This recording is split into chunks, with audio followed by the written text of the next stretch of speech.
Introduction to logic course के 6th week का ये 5वां लेक्चर है। इस लेक्चर में हम लोग इस वीक जो हमने सीखा है उससे उस पर आधारित कुछ सवाल करेंगे, कुछ प्रश्नों को कैसे सॉल्व किया जाता है ये समझने का प्रयास करेंगे और प्रैक्टिस एक प्रकार का एक तरह से ट्यूटोरियल लेक्चर की तरह होगा ये। तो हमारा क्वेश्चन ये है, for each of the following provide the converse, ऑब्वर्स and contrapositive of the given statement. हमने इस वीक में कन्वर्जन, ऑब्वर्जन और कॉन्ट्रापोजिशन का जो आइडिया है वो देखा था और फिर साथ में एक एक का अलग अलग प्रैक्टिस भी किया था, कुछ सवाल भी किए थे। लेकिन अभी हम तीनों को एक साथ करने जा रहे हैं। एक स्टेटमेंट लेंगे, उसी स्टेटमेंट का कन्वर्जन करेंगे, फिर ऑब्वर्जन करेंगे और फिर कॉन्ट्रापोजिशन करेंगे। तो ये तीनों को एक साथ जो अभ्यास करेंगे हम वो इस लेक्चर में उसी के क्रम में आगे बढ़ते हैं। जो हमारा स्टेटमेंट मान लीजिए कि दिया हो, some results of plastic surgery are things beyond belief. ये स्टेटमेंट का आपको कन्वर्जन करना है, ऑब्वर्जन करना है और कॉन्ट्रापोजिशन करना है।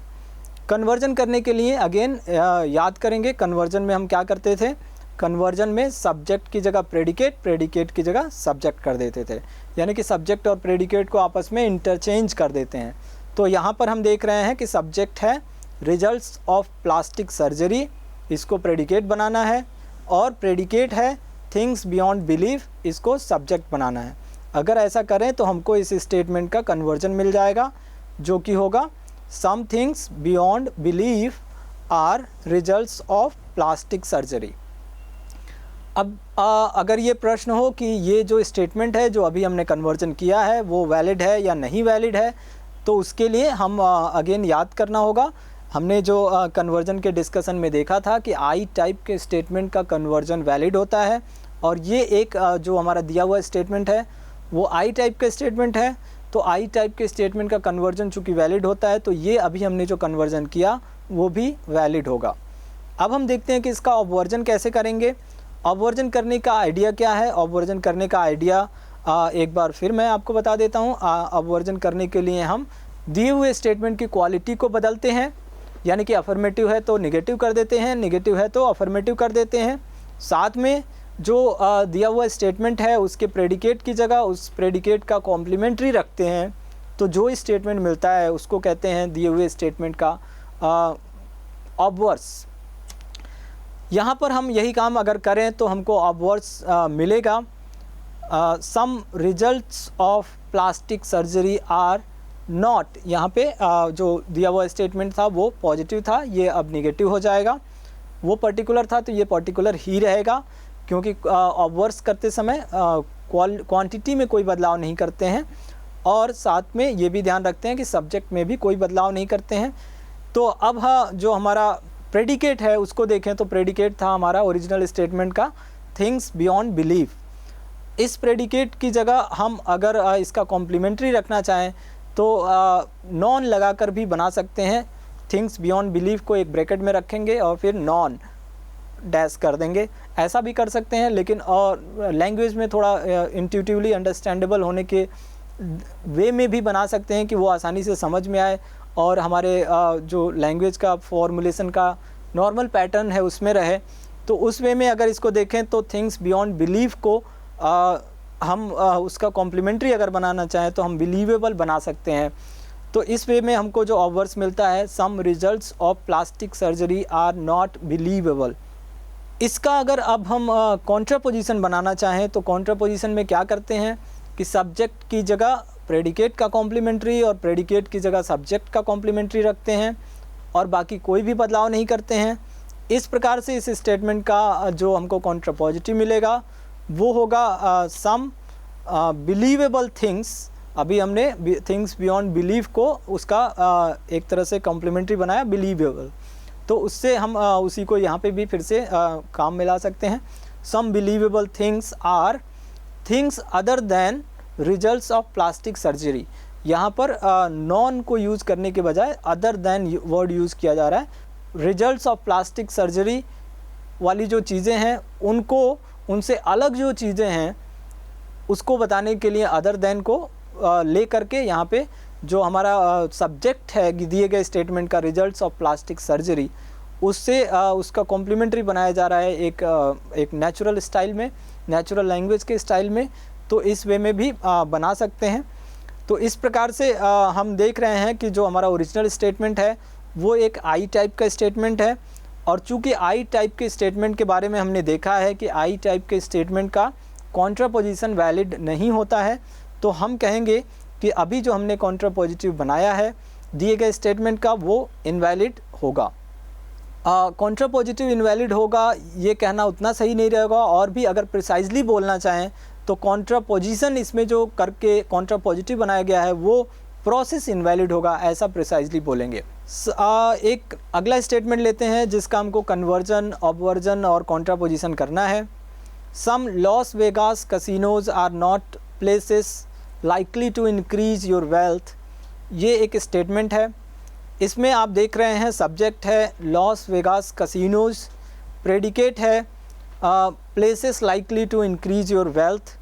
अगर इसका कन्वर्स करना हो तो सब्जेक्ट को प्रेडिकेट से, प्रेडिकेट को सब्जेक्ट से बदलेंगे और बाकी कोई बदलाव नहीं करेंगे। तो ऐसा करके जो हमको स्टेटमेंट मिलेगा उसको कहेंगे कि ये इस दिए हुए स्टेटमेंट का कन्वर्स है। और इस तरह से हमको जो स्टेटमेंट मिलेगा वो होगा some places likely to increase your wealth are not Las Vegas casinos. इसमें हमने केवल सब्जेक्ट और प्रेडिकेट को आपस में बदला, बाकी कोई भी बदलाव नहीं किया और हमको कन्वर्स मिल गया। अगर पूछा जाए कि क्या ये कन्वर्जन अभी जो किया गया है वो वैलिड है, तो उसके लिए कहा जाएगा कि ये कन्वर्जन वैलिड नहीं है, क्योंकि जो दिया हुआ स्टेटमेंट है वो ओ टाइप का स्टेटमेंट है और ओ टाइप के स्टेटमेंट का कन्वर्जन वैलिड नहीं होता है, ऐसा हम समझ चुके हैं।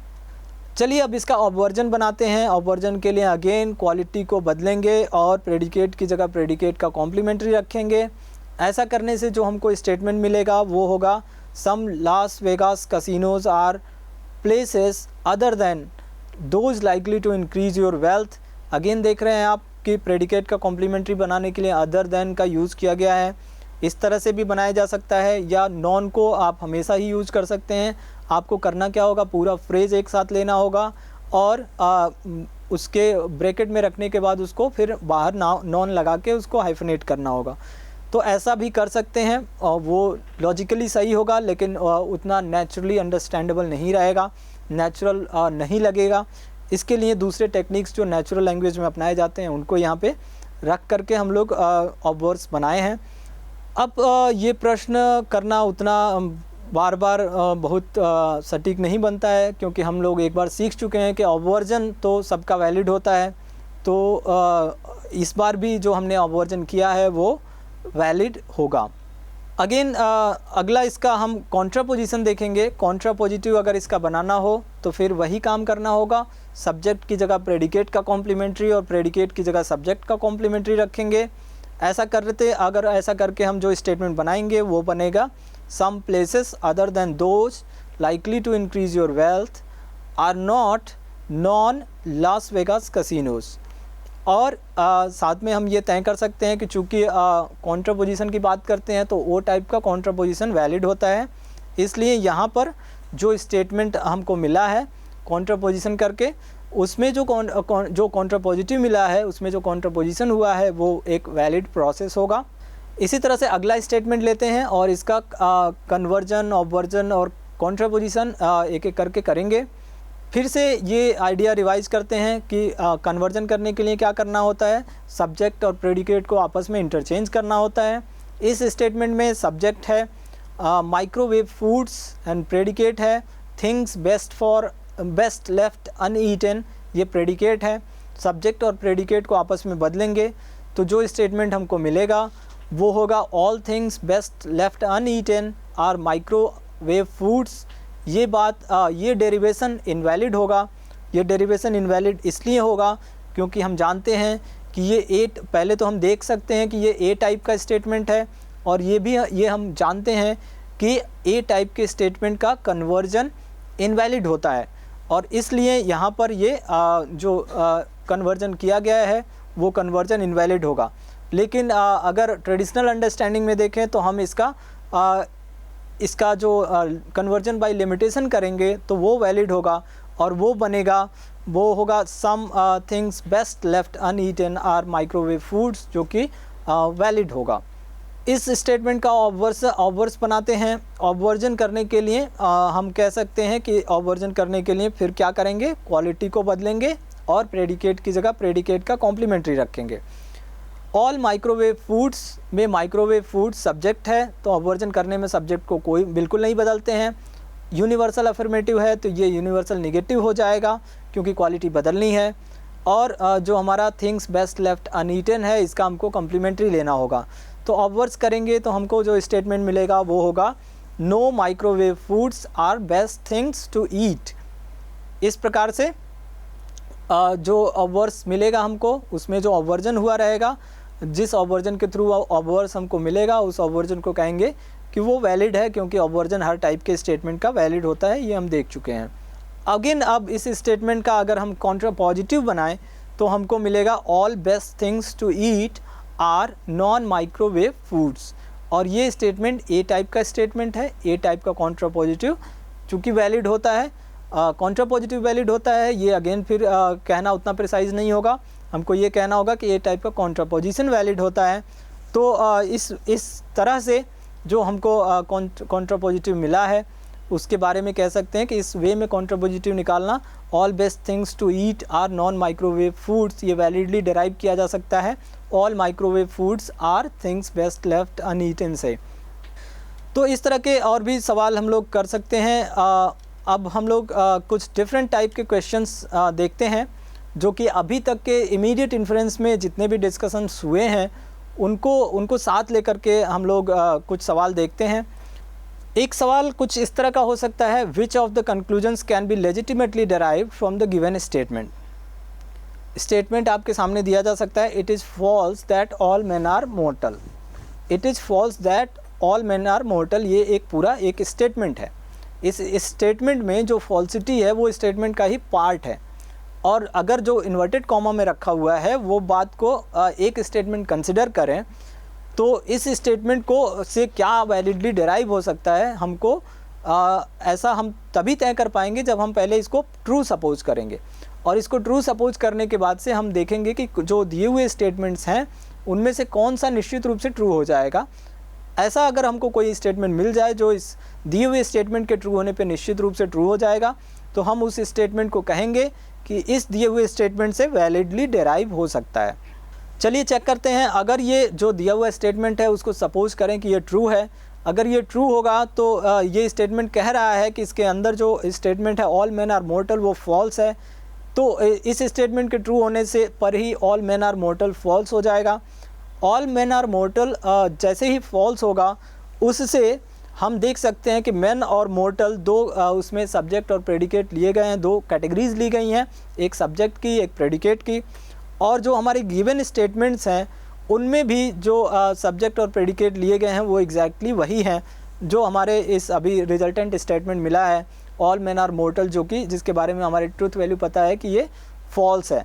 तो अब हम देख सकते हैं कि चूँकि सब्जेक्ट और प्रेडिकेट दिए हुए स्टेटमेंट के और जिनकी स्टेटमेंट जिनकी ट्रूथ वैल्यू पता करनी है या जिनमें से ये तय करना है कि कौन कंक्लूड किया जा सकता है वैलिडली, उसके साथ उनका मैच इस वे में हो रहा है कि दोनों में ही सब्जेक्ट और प्रेडिकेट एग्जैक्टली सेम हो जा रहे हैं। इसके पश्चात हम अब ये कह सकते हैं कि यहाँ पर अपोजिशन का आइडिया यूटिलाइज करके काम करना होगा। अब देखें तो ऑल मेन आर मोर्टल जब फॉल्स है तो किसके बारे में कहा जा सकता है कि ये निश्चित रूप से ट्रू होगा। ये बात हमको इन चारों में देखनी है। ये चारों में हम देखें कि ऑल मेन आर मोर्टल अगर फॉल्स है तो ऑल मेन आर मोर्टल को का जो कॉन्ट्राडिक्टरी होगा वो निश्चित रूप से ट्रू होगा। तो ऑल मेन आर मोर्टल का कॉन्ट्राडिक्टरी यहाँ पे क्या है, some men are not mortal, ये निश्चित रूप से ट्रू होगा, ये हम बता सकते हैं। तो इस प्रकार से हम कहेंगे कि ये जो स्टेटमेंट है सम मेन आर मोर्टल, वो चूँकि दिए हुए स्टेटमेंट के ट्रू होने पे निश्चित रूप से ट्रू होगा। और दिया हुआ स्टेटमेंट याद रखेंगे, दिया हुआ स्टेटमेंट है it is false that all men are mortal, वो बाद में हमने डेराइव करके कनेक्ट किया है, वो अलग बात है। लेकिन दिया हुए स्टेटमेंट को ट्रू हमने जब अज्यूम किया है तो उसी से हमारा निकल के क्या आया है, उससे हमको ये निकल के आया है कि जो इस चार में से जो चौथा स्टेटमेंट है सम मैन आर नॉट मोर्टल, वो निश्चित रूप से ट्रू होगा। और इस प्रकार से हम कह सकते हैं कि जो स्टेटमेंट दिया गया है उससे वैलिडली डिराइव होने वाले जो चारों में से कौन स्टेटमेंट है, तो वो ये चौथा स्टेटमेंट ही है। चलिए अगला क्वेश्चन देखते हैं। Which of the following propositions is the contradictory of all dogs are mammals. All dogs are mammals का कॉन्ट्राडिक्टरी बताना है। कॉन्ट्राडिक्टरी क्या होता है? कॉन्ट्राडिक्टरी तब हम कहते हैं दो स्टेटमेंट एक दूसरे के कॉन्ट्राडिक्टरीज हैं, ऐसा हम तभी कह सकते हैं जब सब्जेक्ट प्रेडिकेट उनके सेम हो, यानी कि दोनों में सब्जेक्ट सेम हो और दोनों में प्रेडिकेट भी सेम हो। इसके बाद से दोनों की क्वालिटी और क्वांटिटी दोनों ही अलग हो, डिफरेंट हो, तब हम कह सकते हैं कि दोनों स्टेटमेंट एक दूसरे के कॉन्ट्राडिक्टरी हैं। यहाँ पर ऑल डॉग्स आर मैमल्स ये यूनिवर्सल अफर्मेटिव स्टेटमेंट है। ट्रेडिशनल स्क्वायर ऑफ अपोजिशन को याद करें तो हमको याद आएगा कि इसका कॉन्ट्राडिक्टरी होता है ओ टाइप स्टेटमेंट। अब देखेंगे कि यहाँ पर चारों ही स्टेटमेंट के सब्जेक्ट प्रेडिकेट सेम है, तो चारों में इस पर चिंता करने की ज़रूरत नहीं है। अब हमको बस ये देखना है कि यहाँ पे ओ टाइप का कौन है। तो हम देख रहे हैं कि some dogs are not mammals, B जो ऑप्शन है वो ओ टाइप का स्टेटमेंट है। तो ऑब्वियस हो जाता है, ट्रेडिशनल स्क्वायर ऑफ अपोजिशन यहाँ पे मदद कर देता है कॉन्ट्राडिक्टरी डिसाइड करने के लिए। तो हमारा आंसर मिल जाता है some dogs are not mammals is contradictory to all dogs are mammals. Next question देखते हैं। Which of the following relations hold between some cats are black and some cats are not black. इसमें आप देख रहे हैं एक आई statement है, दूसरा ओ स्टेटमेंट है, दोनों के सब्जेक्ट प्रेडिकेट सेम है।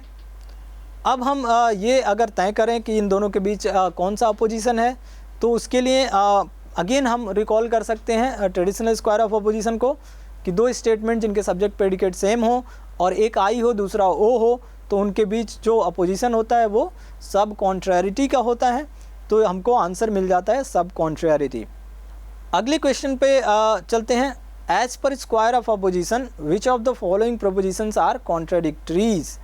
अगेन इसमें हमको क्या करना है, हमारे पास चार स्टेटमेंट दिए हुए हैं, इनमें से चारों में से कौन कौन एक दूसरे के कॉन्ट्राडिक्टरी हैं ये बताना है। हो सकता है दो पेयर्स मिल जाएं, हो सकता है एक ही पेयर मिले। तो हम देखते हैं, अगर ध्यान से देखें तो इन चारों स्टेटमेंट में सब्जेक्ट प्रेडिकेट सेम है। चारों में पहला ए टाइप का है, दूसरा ई टाइप का है, तीसरा आई टाइप का है और चौथा ओ टाइप का है। तो ये बिल्कुल ही आसान हो जाता है, ट्रेडिशनल स्क्वायर ऑफ अपोजिशन याद करेंगे और ये बता सकते हैं कि कॉन्ट्राडिक्टरीज कौन कौन से होते हैं। ए का कॉन्ट्राडिक्टरी ओ होता है और ई का कॉन्ट्राडिक्टरी आई होता है। तो यहाँ पर जो पहला स्टेटमेंट है ए है और चौथा स्टेटमेंट ओ है, तो पहला और चौथा एक दूसरे के कॉन्ट्राडिक्टरी होंगे। दूसरा स्टेटमेंट ई है और तीसरा स्टेटमेंट आई है। और ये जो मैं देख रहा हूँ उसमें देखने से पहले मैंने ये सुनिश्चित किया है कि जो दो स्टेटमेंट्स को मैं कंपेयर कर रहा हूँ उसमें सब्जेक्ट प्रेडिकेट सेम है। आप देख सकते हैं ऐसा है, तभी मैं ये कह रहा हूँ कि ए के साथ यहाँ पे जो ओ वाला है वो कॉन्ट्राडिक्टरी होगा। तो इस प्रकार से हमको दो पेयर्स ऐसे मिल रहे हैं जिसमें ए और डी ऑप्शन एक साथ कॉन्ट्राडिक्टरी होंगे, फिर बी और सी एक साथ कॉन्ट्राडिक्टरी होंगे। तो ऐसे दो पेयर्स हमको मिल रहे हैं। अगले क्वेश्चन पे चलते हैं। As per square of opposition if the statement all apes are mammals is given as true which of the following statements can be immediately inferred to be false. ये पूछा जा रहा है कि एक स्टेटमेंट दिया है ऑल एप्स आर मैमल्स, इसको बताया जा रहा है कि ये ट्रू है। अब आपको बताना है कि जो चार स्टेटमेंट नीचे दिए गए हैं उनमें से किसके बारे में आप इमीडिएटली पता कर सकते हैं कि वो फॉल्स होगा। तो इमीडिएटली फॉल्स होने के लिए सबसे पहली कंडीशन जो देखी जाती है, यूनिवर्सल एक स्टेटमेंट दिया हुआ है यूनिवर्सल अफर्मेटिव की ट्रू है। अब उससे जो एग्जैक्ट कंट्रोडिक्टरी होगा, यानी कि उससे जो एग्जैक्ट अपोजिट होगा, एग्जैक्ट अपोजिट या कंप्लीट अपोजिशन रखना वो कॉन्ट्राडिक्टरीज में होता है। तो इस स्टेटमेंट का जो कॉन्ट्राडिक्टरी होगा वो इसका अपोजिट वैल्यू रखेगा जो कि फॉल्स है। तो वही हमको पता करना है। तो अब हम देखेंगे कि हमारा ए टाइप का स्टेटमेंट जो दिया हुआ है उसका जो कॉन्ट्राडिक्टरी है ओ टाइप का स्टेटमेंट वो किस ऑप्शन में आ रहा है। तो हम देख रहे हैं कि some apes are not mammals, ये चौथे ऑप्शन में आ रहा है। तो हम ये बता सकते हैं आसानी से कि यहाँ पर जो चौथा ऑप्शन है, चूँकि यहाँ पूछा गया है कि कौन सा निश्चित रूप से फॉल्स होगा, तुरंत बता सकते हैं आपके फॉल्स होगा। तो हम ये बता सकते हैं कि यहाँ पे जो डी ऑप्शन है वो निश्चित रूप से फॉल्स होगा। लेकिन साथ में आप ये भी देख रहे हैं कि कॉन्ट्रेरीज़ के बारे में हम जानते हैं कि दो कॉन्ट्रेरीज़ एक साथ ट्रू नहीं हो सकते हैं। तो चूँकि एक के बारे में दे दिया कि ये ट्रू है और दूसरा जो ए ऑप्शन में आ रहा है वो इसका कॉन्ट्रेरी है, इसलिए ये ट्रू नहीं हो सकता, ये भी निश्चित रूप से फॉल्स हो जाएगा। तो हमारे 4 ऑप्शंस में से 2 स्टेटमेंट्स ऐसे हैं जिनको हम कह सकते हैं कि दोनों फॉल्स होंगे निश्चित रूप से। ये ट्रेडिशनल अंडरस्टैंडिंग में हम पता कर सकते हैं। लेकिन अगर इसको इसमें से 4 में से कोई एक ही ऑप्शन चूज़ करने को आपको कहा जाए तो आप प्रेफर करेंगे कॉन्ट्रेडिक्टरी वाले को, क्योंकि जो कॉन्ट्रेडिक्टरी अपोजिशन है वो ट्रेडिशनल और मॉडर्न दोनों अंडरस्टैंडिंग में होल्ड करता है और ज़्यादा स्ट्रॉन्ग अपोजिशन होता है। तो 4 में से एक ऑप्शन चूज़ करना हुआ तो डी ऑप्शन को चूज़ करेंगे। अगर 2 चूज़ करने का ऑप्शन हुआ तो आप ए और डी को बताएंगे। इस तरह से इस क्वेश्चन को सॉल्व करेंगे। एक क्वेश्चन और लेते हैं। In which of the following propositions both can be true simultaneously but can not be false simultaneously. 2 statements एक साथ फॉल्स नहीं हो सकते। ये रूल हमने किसके बारे में जाना था, वो अगर याद करेंगे तो आपको याद आएगा कि सब कॉन्ट्रेरी जो होते हैं उनके बारे में हमने ऐसा नियम सीखा था। तो यहाँ पर जो इसका आंसर होगा वो होगा सब कॉन्ट्रेरी। तो इस तरह से इस वीक के जो छठा वीक है उसके 5वें लेक्चर में हम लोगों ने कई सारे डिफरेंट टाइप्स के क्वेश्चंस सॉल्व किए, जो शुरू में जो पिछले वीक इमीडिएट इन्फ्रेंसेस किए थे हम लोगों ने अपोजिशन वाले, उनसे भी रिलेटेड थे। और फिर हमने कुछ इस वीक के जो कन्वर्जन, ऑबवर्जन और कॉन्ट्रापोजिशन देखे हैं, उनका कंबाइंड उनको एक ही साथ अगर एक बार कन्वर्जन, ऑबवर्जन और कॉन्ट्रापोजिशन करना पड़े तो हमने एक साथ भी उनको कुछ अभ्यास किया है उनको सॉल्व करके। तो इस वीक में हम लोग अपनी चर्चा यहीं पे समाप्त करेंगे। मिलते हैं अगले वीक में। Thank you.